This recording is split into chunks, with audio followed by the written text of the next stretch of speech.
saya dengan kondisi yang telah digebukkan oleh para siswa-siswa lainnya, dan saya telah babak belur di sana.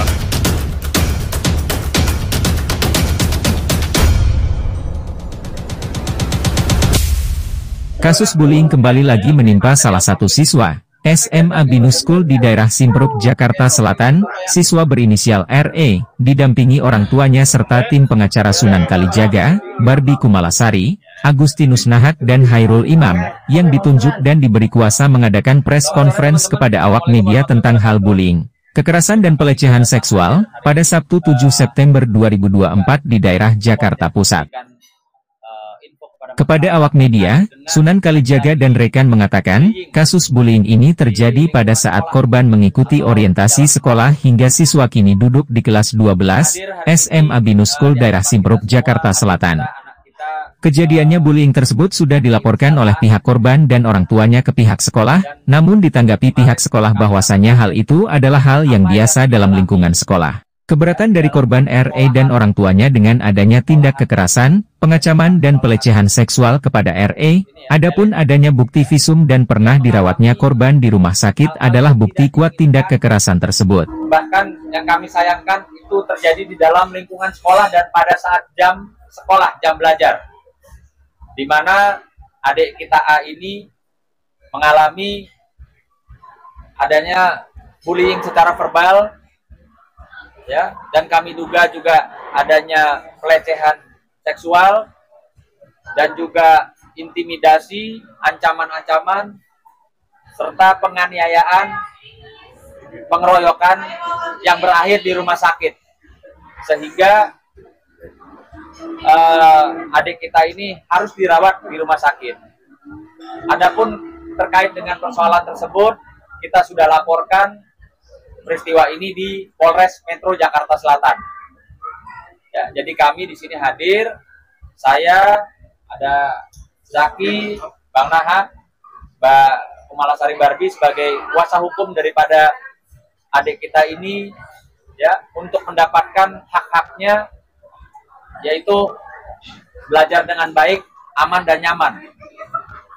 Dalam peristiwa ini juga kami ingin menyampaikan kepada pihak sekolah khususnya, kepada pihak keamanan sekolah pada khususnya, tolong memberikan klarifikasi kenapa ya hal ini sampai terjadi di lingkungan sekolah, di dalam sekolah dan pada saat jam sekolah. Kami juga menghimbau ya kepada Menteri Pendidikan khususnya agar turun langsung menyikapi persoalan hal-hal terkait dengan bullying yang diikutsertakan kekerasan, pengeroyokan yang brutal dan sadis.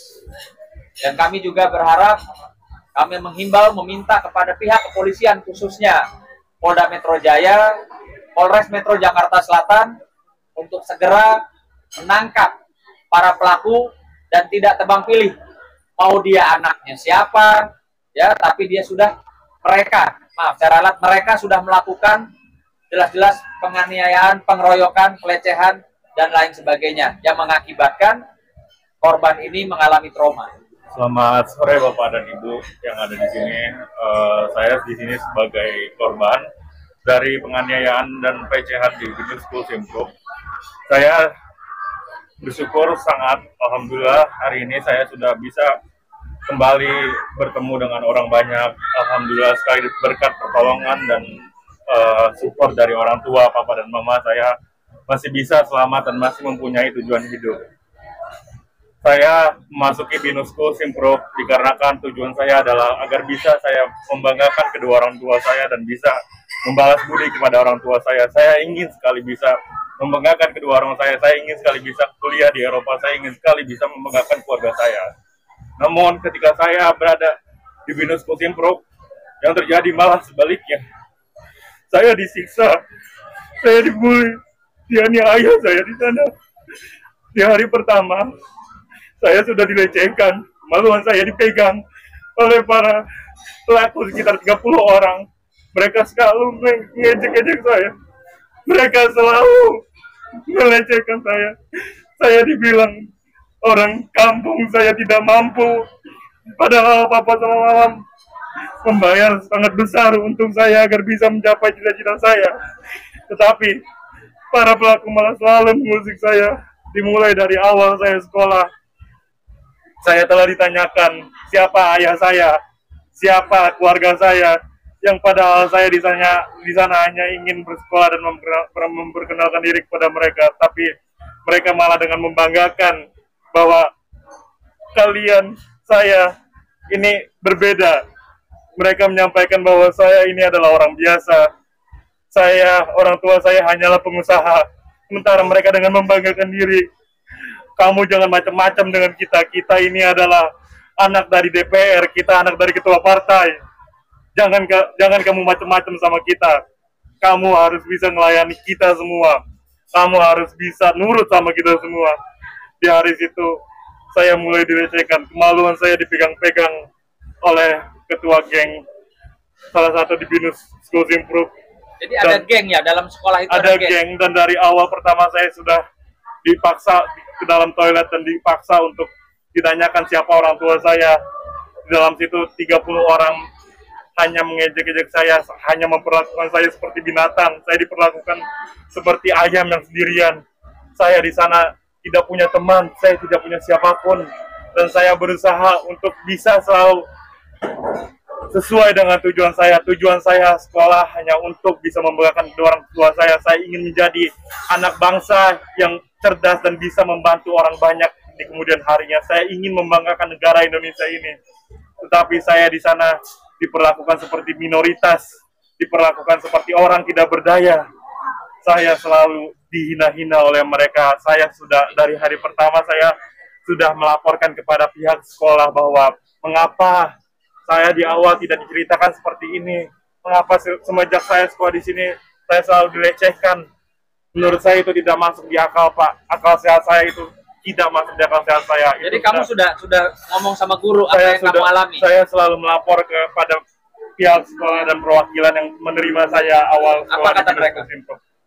Tapi mereka bukannya menindaklanjuti perbuatan itu, dan padahal mereka mempunyai seluruh CCTV yang ada di sekolah, tapi sekolah hanya bilang bahwa itu adalah hal yang wajar karena saya adalah anak baru dan saya yang harus introspeksi diri, saya yang harus sabar, saya yang harus bisa adaptasi. Karena mereka itu adalah mungkin sekolah pun dan para guru pun mungkin takut kepada mereka, sehingga sampai saat ini mereka tidak pernah diberikan sanksi ataupun peringatan apa-apa dari sekolah. Sementara saya dari hari pertama sudah selalu saya itu ditekan, diancam, saya selalu diganggu oleh mereka, sampai para guru pun saya ingin bertanya kepada para guru, tapi guru malah mengelek-elek saya, guru malah mempertawakan saya. Mereka malah menanyakan, kamu ini ngomong apa? Kamu ngapain di sini? Malah saya diperlakukan seperti itu. Padahal saya, orang tua saya bayar setiap hari. Saya bayar sama dengan mereka. Lalu saya melaporkan hal itu juga, mengapa guru melakukan seperti itu kepada saya, tapi pihak sekolah lagi-lagi menyuruh saya untuk introspeksi diri, untuk sabar.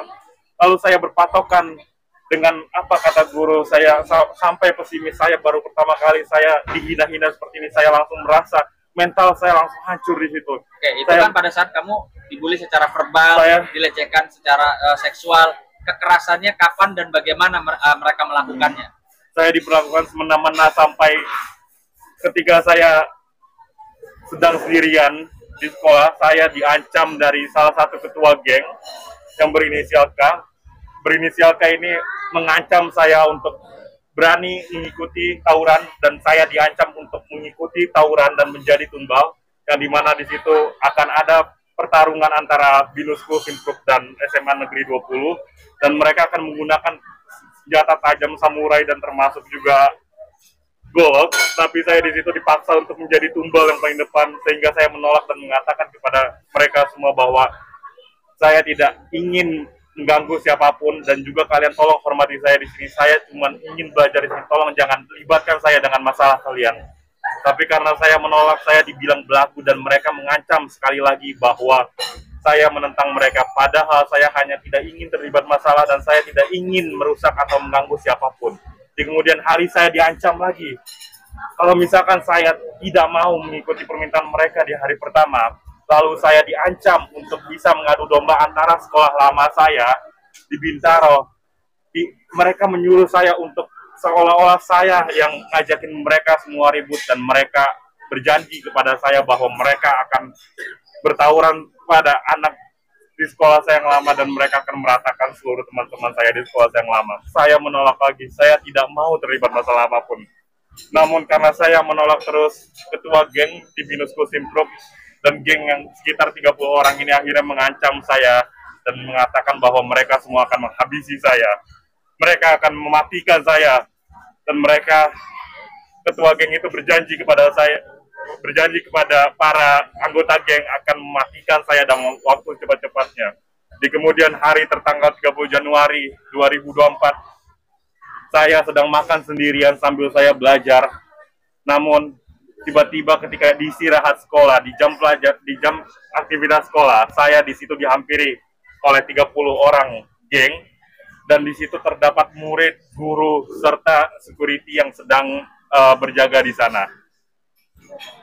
Ketua geng yang ada di Binusku Simpruk itu langsung memegang tangan saya dan langsung membawa saya ke dalam lift dan memaksa saya untuk diam. Mereka menggotong saya dari kantin lantai 2 sampai ke toilet lantai 4. Saya dibawa menggunakan lift yang dimana waktu itu terdapat juga security. Malah security bukan yang menolong, saya sudah minta tolong, tapi security malah hanya menertawakan saya dan hanya tunduk kepada para geng ini. Akhirnya saya di situ tidak tahu harus meminta tolong kepada siapa. Saya cuma bertanya kepada mereka, tolong, maafkan saya. Kalau misalkan gua ada salah sama kalian, maafin gua. Gua nggak tahu gua salah apa, tolong ampuni gua, maafin gua. Tapi mereka terus membawa saya ke dalam toilet lantai 4. Sampai di toilet lantai 4, saya langsung dimasukkan ke dalam toilet dan langsung saya didorong ke ujung toilet. Di toilet itu ternyata sudah ada bagian geng lain mereka yang sudah menjaga toilet, dan saya di situ ingin kabur, tetapi mereka sudah siap. Ternyata ini semua sudah direncanakan. Mereka menjaga pintu, dipilih orang-orang yang badannya besar untuk mendorong saya kembali agar saya tidak bisa kabur dari toilet itu. Di dalam toilet itu saya akhirnya, ketua geng dari Binusku Simpruk ini menyuruh akan seluruh anggota geng itu akan menghabisi saya secara bergantian, dan sampai saya akan dihadapi oleh ketua geng ini yang bernama Kiano. Dan di situ saya benar-benar ketakutan. Saya digiring dan dibawa oleh 30 orang, dikunciin saya dalam toilet. Saya teriak, saya minta maaf ke mereka, saya nangis. Tapi mereka tidak sama sekali mendengarkan saya. Mereka hanya menertawakan saya, dan saya di situ langsung dihajar satu persatu dari mereka. Di situ saya dihajar, dipukul, sampai muka saya berdarah. Akhirnya saya di situ membela diri saya. Saya berusaha untuk bagaimana saya bisa selamat dari sekolah itu. Saya berusaha untuk bisa keluar dari toilet itu, tapi saya tidak bisa. Saya berusaha untuk membela diri saya, minimal saya masih bisa hidup di sana. Akhirnya saya ditinggalin oleh mereka dengan keadaan babak belur dan muka saya memar-memar. Saya dihajar satu orang di hari pertama itu, dan saya dibilang oleh mereka kalau misalkan saya jangan merasa puas, jangan merasa lega bahwa mereka akan menghajar saya di kemudian harinya lagi. Di situ saya hanya hampir pingsan, saya tidak bisa merasakan badan saya. Akhirnya saya di sana langsung mencuci muka saya langsung berusaha untuk masuk kelas karena saya merasa kelas sudah dimulai dan saya juga tidak ingin tertinggal pelajaran. Saya tidak ingin membuang waktu saya. Di hari pada saat kamu dipukulin itu, ada guru atau security nggak yang melihat? Yang mengetahui lah. Di situ, di hari pertama itu, security banyak yang melihat, tetapi mereka hanya diam dan hanya menertawai saya. Dan ketika mereka dilihat oleh anggota geng itu, mereka hanya berani tunduk dan tidak berani melindungi saya. Mereka bahkan tidak sama sekali menanyakan akan diapakan saya. Mereka hanya acuh dan cuek dan hanya menertawakan saya. Ada guru yang tahu pada hari pertama kejadian itu? Di hari pertama tidak ada siapapun yang tahu, karena saya berusaha untuk menutupi wajah saya dan saya berusaha untuk tidak ada siapapun yang tahu, karena saya malu, muka saya babak belur di hari pertama. Lalu berlanjut di hari kedua, ketika saya ingin ke sekolah, badan saya sudah ingin pingsan, saya tidak pernah cerita kepada orang tua saya. Saya tidak ingin menambah pikiran orang tua saya. Sehingga saya di hari pertama saya tidak ingin bertemu dengan siapapun termasuk orang tua saya agar saya tidak dilihat babak belur dan menambah beban dari orang tua saya. Namun di hari kedua saya berusaha untuk bisa kembali mengikuti pelajaran. Minimal hari ini saya bisa belajar. Minimal hari ini saya tidak bolos, saya harus kuat. Saya akhirnya berusaha untuk masuk sekolah dan di hari kedua, di istirahat pertama saya berusaha untuk ngumpet-ngumpet. Saya sangat trauma dengan kejadian pertama. Di situ pertama kali saya dipukul, pertama kali saya dianiaya. Mental saya selama dari hari pertama, bulan pertama sampai bulan ketiga saya selalu dihina-hina, saya selalu dianiaya, saya selalu diremehkan, dikucilkan oleh para mayoritas itu. Para orang luar ini selalu semena-mena sama saya, sehingga di istirahat kedua ketika saya tidak berani keluar, saya dari kelas saya langsung menuju ke mobil untuk berlindung. Saya tidak mau ketemu dengan mereka. Saya hanya diam di mobil sambil ketakutan di mobil. Dan ketika jam pelajaran atau jam mata pelajaran itu ingin mulai, saya berusaha untuk kembali ke kelas, namun karena perut saya di situ benar-benar lapar dan saya tidak ada tenaga sama sekali, saya menyempatkan untuk membeli snack. Ketika saya membeli snack, saya di situ menyadari bahwa tidak ada siapapun, dan tiba-tiba ada 2 anggota dari geng mereka disuruh oleh ketua geng yang berinisial K ini untuk mematai saya, dan dia menyatakan bahwa saya ada di sana dan mereka langsung menginfokan bahwa saya akan ke dalam kelas. Ketika saya di situ dalam posisi ketakutan dan sendirian, saya langsung berusaha untuk berlindung minimal di ruangan yang ada guru agar saya tidak diculik kembali oleh mereka. Mas, itu kejadiannya kapan sih? Akhirnya saya di situ ketika saya keluar lift dan saya ingin masuk kelas, itu langsung mereka sudah bergerombol sekitar 25-30 orang. Mereka langsung memegangi tangan saya, langsung dimasukkan saya kembali ke dalam lift dan dibawa kembali saya di lantai 4, di mana di lantai 4 itu tidak ada aktivitas pelajaran sama sekali dan tidak ada guru sama sekali di sana. Di hari kedua itu saya sudah pasrah, saya tidak tahu lagi apakah saya masih bisa hidup di hari kedua itu ataukah tidak. Yang pasti saya hanya pasrah dan berdoa kepada Tuhan. Saya di sana dibawa kembali ke toilet lantai 4 Binus School Simpruk, yang dimana di situ tidak ada toilet dan mereka sudah merencanakan, tidak ada CCTV dan mereka sudah merencanakan itu semua. Saya di situ kembali di pojokan dan kembali ketua geng ini menyuruh salah satu anggota geng ini yang badannya sangat besar untuk duluan menghabisi saya, yang berinisialkan K.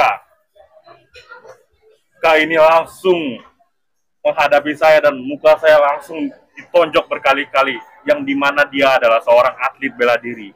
Namun saya tahu badan dia sangat besar, dia sangat kuat dan dia sangat hebat dalam bela diri. Tapi mengapa semua itu dipergunakan hanya untuk menindas saya sebagai minoritas di sana?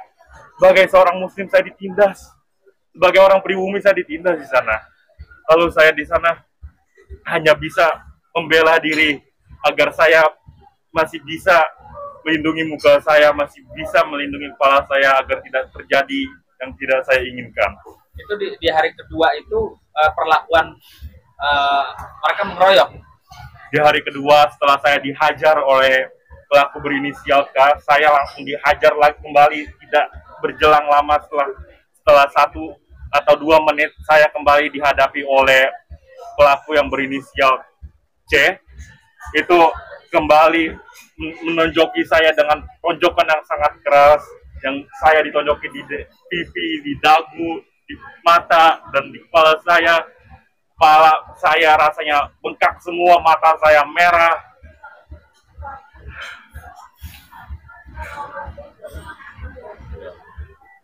Dada saya juga ditonjok habis-habisan di sana. Perut saya ditonjok habis-habisan di sana. Sampai saya muntah darah di sana dan hidung saya mengeluarkan darah, dan akhirnya di sana dilihat saya sudah tidak berdaya dan saya sudah jatuh di sana. Mereka meninggalkan saya kembali sendirian di sana. Saya ditinggalkan dalam kondisi tidak berdaya. Di hari kedua itu ada nggak pihak sekolah yang mengetahui kamu udah berdarah-darah seperti itu? Akhirnya saya di sana ingin kembali ke dalam kelas setelah membersihkan muka saya dan luka-luka saya di toilet. saya kembali ke dalam kelas, tapi mereka sudah menunggu saya kembali di sekolah, di dalam kelas pelajaran bahasa Mita itu. Karena saya masih ketakutan dan saya malu dengan kondisi wajah dan fisik saya yang berdarah-darah, saya akhirnya berusaha untuk mengumpat di tangga darurat karena saya takut ketemu dengan orang, saya takut digebukin lagi. Saya ke tangga darurat dan saya nangis di situ. Saya tidak tahu saya ada di mana dan saya tidak sadar saya sedang apa di sana. Akhirnya ada seorang guru yang keluar dan pergi ke tangga darurat yang bernama Miss Suryaling, dan dia adalah guru bahasa Misa yang sebelumnya adalah kelas saya, tapi saya tidak gabung ke kelas itu karena mereka sudah menunggu saya di kelas. Guru ini menepuk badan saya dan menanyakan apa yang terjadi. Namun ketika guru melihat Miss Suryaling langsung terkejut dan langsung menanyakan apa yang terjadi dengan muka kamu. Lalu di situ saya langsung nangis dan saya takut untuk menceritakan apapun kepada Miss Suryaling. Oleh karena itu Miss Suryaling pun akhirnya membawa saya ke ruangan Mr. E yang menerima saya, dan saya selalu bercerita serta selalu melaporkan seluruh tindakan bullying secara verbal dan pelecehan ini kepada Mr. E dari hari pertama sekolah sampai 3 bulan itu. Namun karena Mr. E ini menanyakan saya dan saya masih trauma di sana, saya takut dikeroyok. Kalau saya menceritakan, saya tidak tahu harus percaya kepada siapa lagi. Akhirnya saya tidak berani bercerita kepada siapapun, dan akhirnya Mr. E pun menyerahkan saya kepada pihak klinik, dan pihak klinik di situ mengobati saya. Pihak klinik, pertanggungjawaban dari klinik yang bernama Miss M itu langsung menelpon kedua orang tua saya dan mengabarkan bahwa saya dengan kondisi yang darurat, saya dengan kondisi yang telah digebukan oleh para siswa-siswa lainnya, dan saya telah babak belur di sana. Lalu orang tua saya langsung menyuruh driver saya menjemput saya. Itu kasih lihat itunya apa? Ini di rumah sakit ya? Ya. Sebenarnya di rumah sakit apa ini? Nama rumah sakitnya? Itu saya ada di rumah sakit Pertamina. Rumah sakit Pertamina ya? Pertamina. Baju bajuan dulu. Iya. Saya dirawat di rumah. Itu tanggal berapa? Kejadiannya kapan itu? Kejadiannya adalah penganiayaan puncaknya itu tertanggal 30 Januari sampai tanggal 31 Januari secara berturut-turut. Secara berturut-turut 2 hari saya dihajar sampai saya. Sekarang statusnya masih siswa sana? Sampai sekarang sekolah sampai sekarang tidak pernah memberikan sanksi apapun kepada para pelaku, dan sekolah sampai sekarang hanya mempersulit pendidikan saya yang tadinya pendidikan saya adalah di puncak yang paling tinggi. Sekarang sekolah menurunkan pendidikan saya di level yang paling bawah, yang otomatis saya tidak bisa membanggakan kedua orang. Saya tidak bisa kuliah di luar negeri lagi oleh karena perilaku sekolah yang menurunkan level saya yang ada di sana. Dan sampai saat ini para pelaku masih saja dibiarkan, malah disupport oleh pihak sekolah. Mereka disupport habis-habisan dari segi pendidikan. Mereka disupport dan sebentar lagi mereka akan pergi ke luar negeri untuk kuliah. 4 bulan lagi mereka disupport untuk menjalani dan melanjutkan kuliah di luar negeri. Sementara saya di sini dari hari pertama pemukulan sampai 3 bulan, saya selalu menderita. Fisik saya baru sembuh setelah 3 bulan, lalu berbulan-bulan sampai 9 bulan dari tanggal pelaporan Januari sampai sekarang belum ada tindakan atau sanksi tegas kepada para pihak pelaku. Kami sudah selalu menanyakan dan meminta sekolah untuk memberikan sanksi setegas-tegasnya kepada para pihak pelaku yang jumlahnya sekitar ada 30 orang, tetapi sekolah hanya memutarbalikkan fakta semua bahwa sekolah dengan terang-terangan melindungi para pelaku ini dan malah menyalahkan saya, dan saya sangat dirugikan oleh sekolah. Pendidikan saya sudah diturunin oleh pihak sekolah ke level yang paling bawah, dan itu sangat mustahil bagi saya. Sekarang kelas berapa berarti? Saya dari kejadian itu saya masih kelas 11, dan sekarang kejadian itu sudah hampir 9 bulan, dan sampai sekarang saya sudah naik di kelas 12. Sudah sekitar 3 bulan saya menaiki kelas 12, sampai sekarang saya tidak pernah diajari, saya tidak pernah ditanya oleh guru bagaimana keadaan saya tidak pernah mendapatkan hak saya sebagai pelajar di sana. Sementara orang tua saya selalu menjalani prioritas dan hak-hak kami kepada sekolah. Kami selalu membayar tepat waktu dengan jumlah yang sama. Dan sekolah hanya selalu mengabaikan dan tidak pernah mengajari saya dan tidak pernah memberikan pendidikan apapun di kelas 12 ini kepada saya. Dan lalu level saya diturunkan secara semena-mena tanpa persetujuan dari kami. Orang tuanya Ya. seperti apa mungkin? Ibu dan bapaknya kan ini. Dari ekspektasi ibu kan tadinya binus sekolah besar ya, ini kita bicara besar. Karena ada kejadian seperti ini, gimana sih Bu sebagai orang tua, miris gak sih? Bapak juga. Jadi kami orang tua berharap tadinya Elvian ini mendapatkan pendidikan yang terbaik di sana. Nah, ketika kejadian itu kami merasa sekolah kayaknya membiarkan kejadian ini. Elvian sudah menjalankan prosedur mengadu ke sekolah, ke guru-guru, tapi diabaikan, tidak didengarkan. Malah ini kejadiannya berlanjut seperti itu. Sampai di tanggal 30 pun Elvian sudah bilang ke gurunya, tapi tetap diabaikan. Tanggal 31 pun ketika kejadian itu sekolah masih belum merespon. Nah, ketika kami menyatakan Elvian masuk ke rumah sakit pun mereka juga tidak ada menengok ke rumah sakit. Jadi benar-benar diabaikan. Nah, ketika Binus Serpong mencuat, baru mereka merespon saya untuk datang ke rumah melihat Elvian. Nah, jadi di sini kami melihat sekolah benar-benar hanya memanfaatkan momen untuk Binus Serpong aja. Setelah Binus Serpong udah mulai membisu, ini Elvian juga tidak diabaikan kembali. Sampai sekarang kami mendatangi sekolah terakhir kemarin, mereka sudah menyatakan bahwa ini hanyalah Hanyalah perkelahian biasa yang dimana semua fakta diputerbalikan oleh para kami mau pelaku. tegas sekolah ini memandang Elvian sebagai pelaku atau sebagai musuh atau lawan. Mereka juga tidak menjawab. Jadi sangat miris ini sekolah. Bu, ada upaya mau ke DPR MPR nggak, ke lembaga pendidikan yang terkait? Ada, Pak. Ada. Jadi sejauh ini kita udah menjalani proses sampai dari kepolisian, terus ke sekolah kami udah datangin terus juga, tapi belum ada solusi sampai sekarang. Ya, karena ini kan kayaknya buntu. Jadi Iya. apa kira-kira Kita ngadu atau ke kepolisian? kita sudah selalu menaruh etiket baik dan selalu mempercayakan kasus ini untuk diselesaikan oleh dari pihak kepolisian sejak tertanggal Januari 31. Namun sampai sekarang prosesnya masih saja mutar-mutar dan masih saja bertele-tele. Banyak sekali kendala dan sampai sekarang masih dalam tahap penyidikan. Saya dan mama saya selalu berusaha untuk masih bisa berjuang hidup karena saya sempat juga merasa putus asa atas semua perilaku mereka, dan mereka sangat memberikan trauma yang mendalam bagi diri saya. Sejak kejadian 3 bulan setelah itu fisik saya baru sembuh, dan sampai sekarang trauma dan mental saya masih dihancurkan oleh para pelaku itu. Sementara mereka sampai saat ini masih berparti-parti, masih mabok-mabokan, dan masih bergembira atas penderitaan saya. Mereka membanggakan bahwa orang tua mereka semua adalah petinggi negara, mereka yang menguasai Indonesia. Tetapi bagaimana dengan para pihak yang lemah seperti saya? Bagaimana dengan para korban bully di luar sana yang tidak tahu harus ngadu kemana, yang tidak tahu harus mencari keadilan kemana?